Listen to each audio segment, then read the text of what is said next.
ससुराल में वो पहली सुबह आज भी याद है।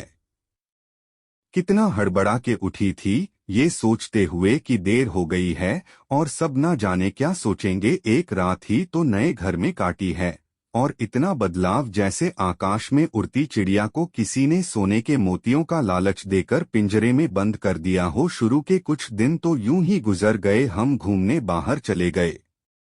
जब वापस आए तो सासू माँ की आंखों में खुशी तो थी, लेकिन बस अपने बेटे के लिए ही दिखी। मुझे सोचा शायद नया नया रिश्ता है, एक दूसरे को समझते देर लगेगी, लेकिन समय ने जल्दी ही एहसास करा दिया कि मैं यहाँ बहू हूँ, जैसे चाहूँ वैसे नहीं रह सकती। कुछ कायदा मर्यादा हैं जिनका पालन मुझे करना होगा। धीरे धीरे बात करना, धीरे से हंसना, सबके खाने के बाद खाना, ये सब आदतें जैसे अपने आप ही आ गईं। घर में माँ से भी कभी कभी ही बात होती थी। धीरे धीरे पीहर की याद सताने लगी। ससुराल में पूछा तो कहा गया अभी नहीं। कुछ दिन बाद जिस पति ने कुछ दिन पहले ही मेरे माता पिता से ये कहा था कि पास ही तो है, कभी भी आ जाएगी, उनके भी सुर बदले हुए थे। अब धीरे धीरे समझ आ रहा था कि शादी कोई खेल नहीं, इसमें सिर्फ घर नहीं बदलता बल्कि आपका पूरा जीवन ही बदल जाता है। आप कभी भी उठ के अपने मायके नहीं जा सकते,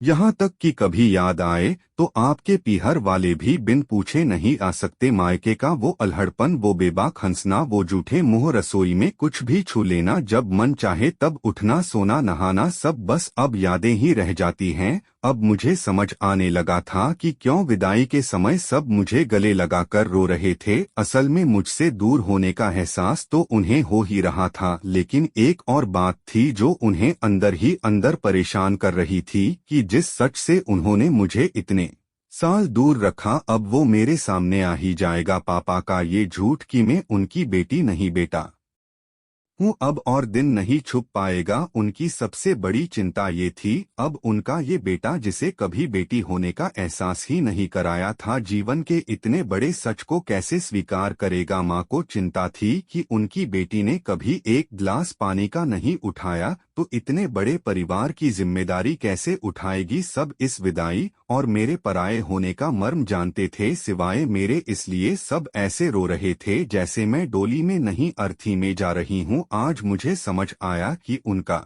रोना गलत नहीं था। हमारे समाज का नियम ही ये है, एक बार बेटी डोली में विदा हुई तो फिर वो बस मेहमान ही होती है। फिर कोई चाहे कितना ही क्यों ना कह ले कि ये घर आज भी उसका है, सच तो ये है कि अब वो कभी भी यूं ही अपने उस घर जिसे मायका कहते हैं नहीं आ सकती।